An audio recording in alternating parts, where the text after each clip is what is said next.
नमस्कार दोस्तों, मेरा नाम है प्रदीप चौहान। बात समझनी है तो पूरी सुननी होगी। ये लाइन इसलिए बोलता हूँ कि आप लोगों को, बहुत से लोगों को ये लाइन बहुत पसंद आती है। ये दरअसल मुझे, जब मैंने ये चैनल शुरू किया था तो मुझे लगा था कि बात, छोटे लोगों ने कहा कि आप ट्विटर पे, तब ट्विटर होता था, कि उसमें एक्टिव हो जाइए। तो मुझे लगा 2 लाइन में मैं अपनी बात क्या कहूँगा, थोड़ा वक्त चल लगता है हर बात समझाने का। तो इसलिए मैं कहता हूँ कि बात समझनी है तो पूरी सुननी होगी। और इसलिए आप में से बहुत से, मेरा जो खबरहाट परिवार है, से बहुत से लोग मुझे सुनते पूरा है, इसलिए आपका बहुत बहुत शुक्रिया। हाँ, तो आप में से बहुत से ऐसे हैं जो मुझसे उम्र में बड़े हैं, बुजुर्ग हैं। तो आप लोगों की एक कहावत है, आप जैसे बुजुर्गों की कही हुई कहावत है कि जब आदमी का वक्त बदलने लगता है, अच्छा वक्त जा रहा होता है, बुरा वक्त आने का होता है, तो सबसे पहले वो लोग साथ छोड़ना शुरू करते हैं जो अच्छे वक्त में आपके बिल्कुल करीब रहते हैं। जब बुरा वक्त होता है, ना दोस्त होते हैं, ना दुश्मन होते हैं, ना रिश्तेदार। लेकिन जैसे ही आपका अच्छा वक्त आता है ना, तो आपके रिश्तेदार भी अपने आप उगाते हैं और आपके दोस्तों की संख्या भी बढ़ जाती है। लेकिन जब अच्छे वक्त से बुरे वक्त में जाते हैं, तो इसका उल्टा होता है। आपके खासम खास थोड़ा धीरे धीरे आपसे डिस्टेंस बनाना शुरू कर देते हैं।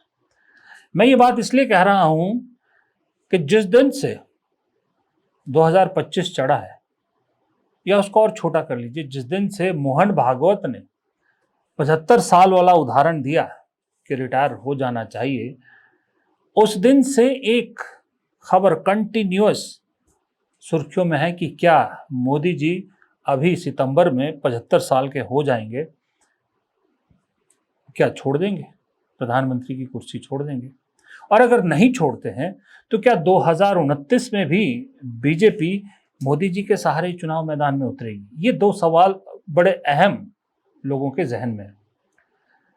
उसके बाद निशिकांत दुबे कहते हैं कि 20 साल मोदी जी नहीं जाएंगे, वो इंपॉर्टेंट नहीं है। जो निशिकांत दुबे ने ये कहा कि मोदी जी बीजेपी की मजबूरी है, मोदी जी के बगैर बीजेपी 150 सीट भी नहीं जीत सकती।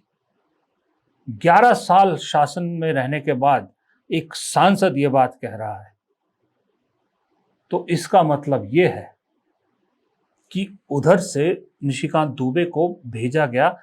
ये बात उन्होंने अपने दम पे तो नहीं कही, क्योंकि उन्होंने योगी आदित्यनाथ के बारे में भी कहा।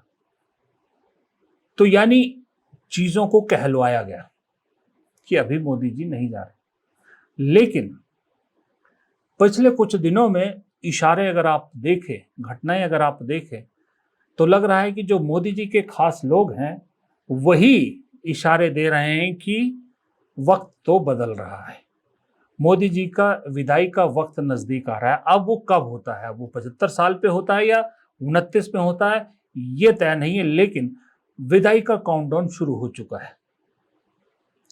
मैं आपको 2 उदाहरण देता हूं। मोदी जी के सबसे करीबी कौन है? 2 लोग सबसे करीबी अगर आप कहें तो नंबर 1 पे आते हैं गृह मंत्री अमित शाह, और नंबर 2 पे आते हैं एनएसए अजीत डोभाल। अजीत डोभाल उम्र में मोदी जी से भी बड़े हैं, उसके बावजूद मोदी जी उनको साथ लिए हुए हैं। और अमित शाह तो कई सालों से उनके साथ है, खास लेफ्टिनेंट है उनके। तो इन दोनों को आप ये कह सकते हो, ये माना जाता है कि मोदी जी का चाहे कोई भी वक्त आ जाए, ये दोनों साथ खड़े रहेंगे। लेकिन पिछले कुछ दिनों में इन्हीं दोनों के कुछ कार्यकलाप ऐसे हैं जो मुझे ये संदेश देते हैं कि मोदी जी की विदाई का वक्त शुरू हो गया है। क्योंकि ये लोग मालूम नहीं किस उम्मीद में, लेकिन अपनी अपनी फील्डिंग करते हुए नजर आ रहे हैं। अपने जो 11 साल में जो सरकार, जो बीजेपी सिर्फ और सिर्फ एक काम करती थी कि किसी गली मोहल्ले में नाली का निर्माण भी होता है, से लेके स्पेस में अगर इंडिया कुछ करता है, भारत कुछ करता है, सब वहां तक, नाली से लेके स्पेस तक, हर चीज का क्रेडिट मोदी जी को दिया जाए, ताकि मोदी जी का एक व्यक्तित्व चमके। मोदी जी को चमकाने की कोशिश की जाती थी हर जगह। तो अमित शाह और अजीत डोभाल भी यही काम करते थे। लेकिन अचानक से ये दोनों मुझे अपने आप को चमकाने की कोशिश करते नजर आ रहे हैं। अमित शाह का अगर मैं पहले उदाहरण दूं तो अमित शाह ने जिस तरह से राज्यसभा में ये कहा कि जब विपक्ष कह रहा था मोदी जी आए जवाब दें, मोदी जी ने राज्यसभा में जवाब नहीं दिया। ऑपरेशन सिंदूर पे इतनी इंपॉर्टेंट डिस्कशन थी और अमित शाह कहते हैं कि मुझसे निपट लो, मैं ही काफी हूं, प्रधानमंत्री को क्यों बुलाते हो।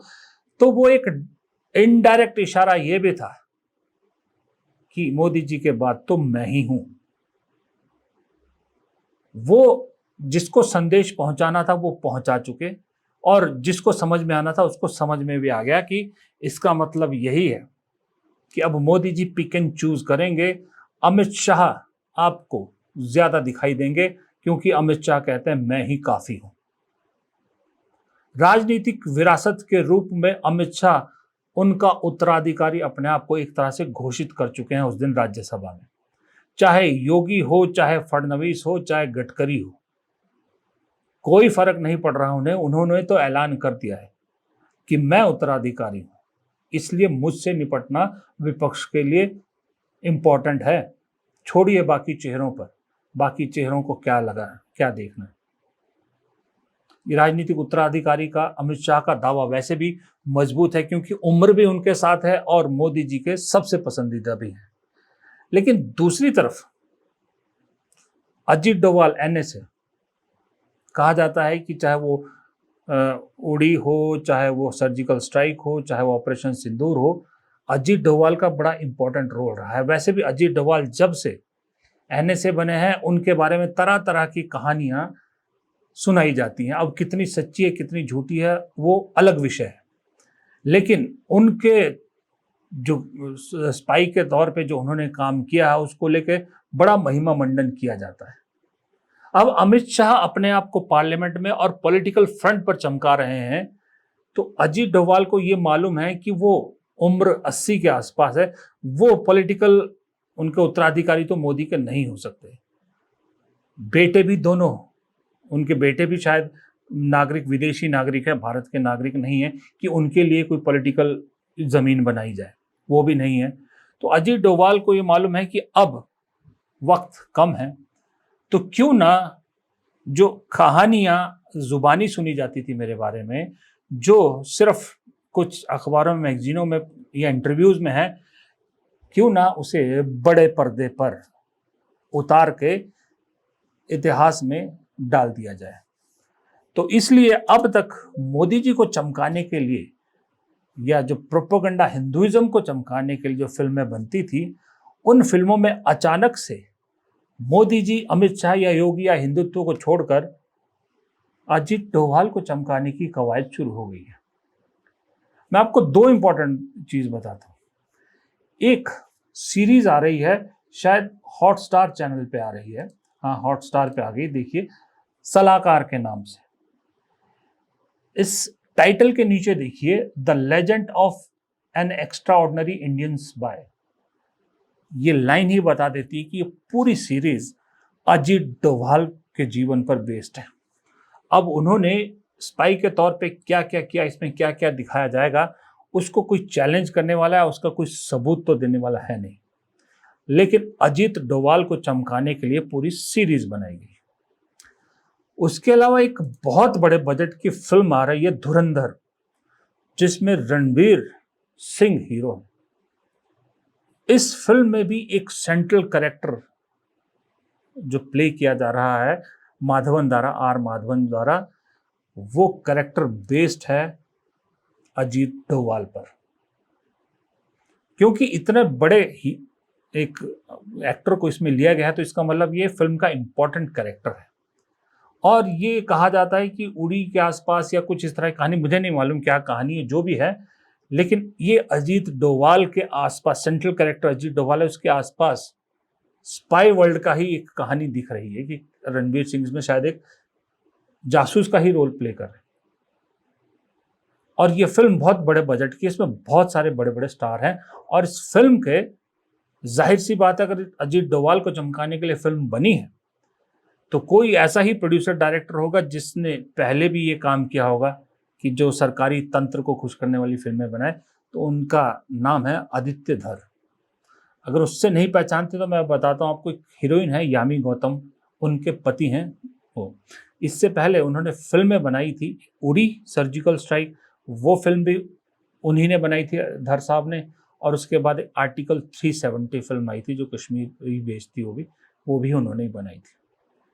तो वो तीसरी फिल्म है मेरे ख्याल से उस सरकार के जो है चमकाने की, सरकार के बढ़ाई करने में।